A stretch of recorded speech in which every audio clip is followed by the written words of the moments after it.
أعوذ بالله من الشيطان الرجيم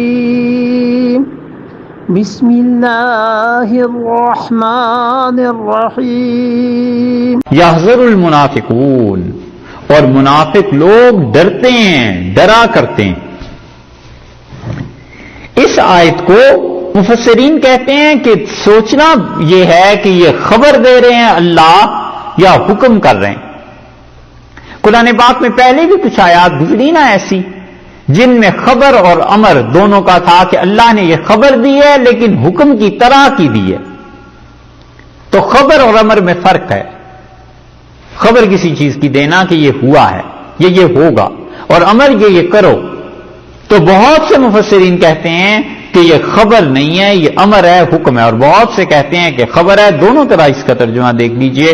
خبر کریں گے اگر اسے تو یحذر المنافقون، اللہ تعالیٰ نے فرمایا منافق ڈرتے ہیں اس بات سے کہ ان تنزل علیہم، کہ ان کے ان تنزل علیہم، کہ اللہ تعالیٰ نازل کرے، کہ نازل نہ ہو جائے علیہم ان پر سورت، کوئی سورت ان مسلمانوں پر، تو نبئہم جو مسلمانوں کو جتا دے بما فی قلوبہم، جو کچھ کہ ان منافقوں کے دل میں ہے.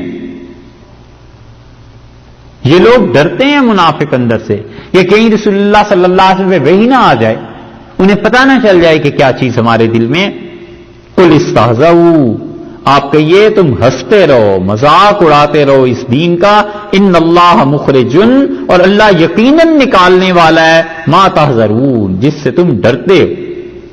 آیت کی ابتدا میں یحذر کا لفظ آیا تھا نا، ڈرتے ہیں، آخر پہ فرما دیا تحذرون، وہی لفظ لے آئے ہیں کہ جو تمہیں ڈر ہے نا وہ ڈر ہو کر رہے گا، خدا تمہاری منافقت کو کھول کر رہے گا. یہ تو ہو گئی خبر. اور اگر امر کریں حکم تو پھر یہ ترجمہ بنے گا کہ یحذر المنافقون، منافقوں کو ڈرنا چاہیے، ڈریں اس بات سے ان تنزل علیہم سورتن، کہ کوئی سورت نہ نازل ہو جائے کہیں مسلمانوں پہ، تو نبئہم جو انہیں جتائے بما فی قلوبہم، جو کچھ کہ ان منافقوں کے دلوں میں ہے، کہیں ایسے نہ ہو جائے. ڈرو اس بات سے. ایک، اور منافق ڈرتے ہیں. دو، پہلے نمبر پہ جو آیا ہے تو یہ امر ہے، یہ خبر ہے، دونوں طرف مفسرین ہیں، اس لیے دونوں ہی ترجموں میں کوئی حرج نہیں ہے. کوئی ایسا ترجمہ ہوتا نا قرآن پاک کا کہ ایک ایک آیت کے دو دو، تین تین، چار چار، بسا اوقات 8 ترجمے بنتے ہیں. یہ کوئی لکھ دیتا اللہ کا بندہ، سمجھنے میں بڑی سہولت رہتی. لوگ سمجھ جاتے کہ اچھا اس آیت کا مطلب یہ بھی ہے، یہ بھی ہے، کیونکہ ہر آدمی کی مینٹل اپروچ بھی تو مختلف ہو جاتی ہے نا. تو کسی آدمی کو کوئی چیز کلک کر جاتی ہے، کسی آدمی کو کوئی چیز بھاتی ہے، تو اس سے زیادہ اچھا ہوتا. اور یہ بھی اندازہ ہو جاتا کہ بعض جگہ پر جو ترجموں کا اختلاف ہے وہ کوئی حق اور باطل کی بحث نہیں ہے، بلکہ وہ دونوں ہی ترجمے درست ہیں. اب اس آیت کے دونوں ترجمے اگر دو مختلف لوگ کریں گے دونوں ہی درست کریں گے، کوئی اس میں لڑائی جھگڑا تھوڑا ہی. اور ایسے ہی مواقع سے فائدہ اٹھاتے ہیں علیاذ باللہ گمراہ لوگ، اور وہ مسلمانوں میں پھر اسی بات کو کہتے ہیں فلاں نے یہ ترجمہ کیا، فلاں نے یہ ترجمہ کیا، دیکھو کس کا. چلیں وہ دونوں ہی ٹھیک ہوتے ہیں، وہ دو مختلف اینگل سے کیے جاتے. تو اللہ تعالیٰ نے فرمایا یحذر المنافقون، منافقوں کو ڈرنا چاہیے اس بات سے. ڈریں کس بات سے؟ ان تنزل علیہم سورۃ، کہ ان پر کوئی چیز نازل ہو. ایک اور بات بھی اس میں ہے، یہ ہم کی جو ضمیر ہے نا، ان تنزلہ کے بعد علیہم ایک، اور سورتن کے بعد پھر تنبئہم دو، بما فی قلوبہم تین. یہ تینوں مرتبہ ہم کی ضمیر آئی ہے انہیں، ان کو یہ کیا مراد ہے؟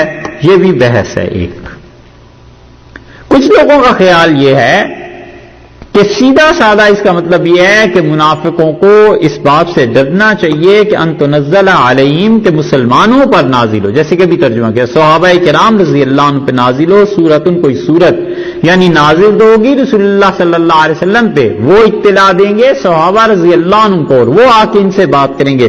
تو نبئہم،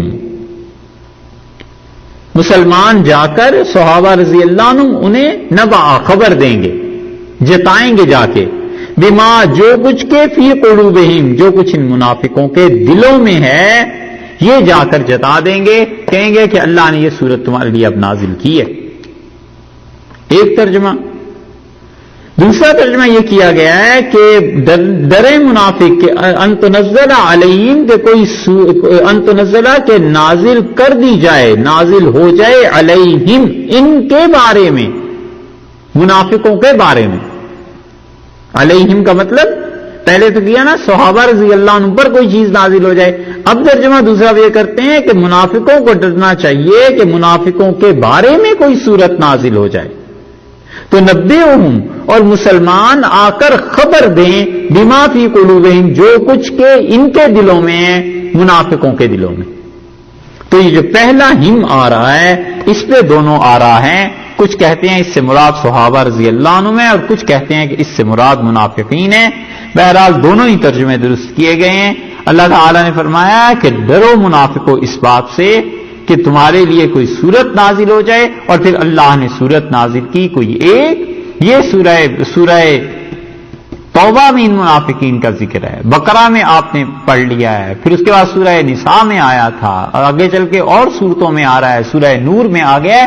اللہ تعالیٰ نے جو آخر پر کہا ہے نا کہ ان اللہ مخرج ما تحذرون، اور اللہ وہ چیز نکال کے سامنے کر دے گا، دکھا دے گا جس چیز سے تم ڈرتے ہو، تو خدا نے پھر ان منافقوں کی ایک ایک بات دکھا، حتیٰ کہ اللہ نے حکم دیا رسول اللہ صلی اللہ علیہ وسلم کو کہ آپ ان منافقین کو مسجد نبوی سے نکال دیں۔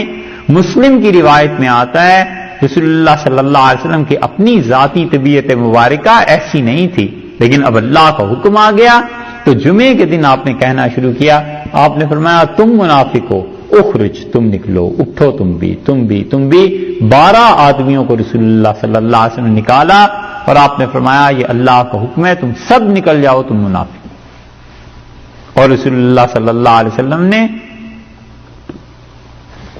حضرت حذیفہ رضی اللہ عنہ کو بلایا اور انہیں بتایا کہ کون کون مدینہ منورہ میں منافق، اس لیے یہ جو اللہ تعالیٰ نے فرمایا قل استہزؤ، ان سے کہیے تم ہنسی اڑاؤ، تم مذاق اڑاؤ، تم اپنا کام کرتے رہو۔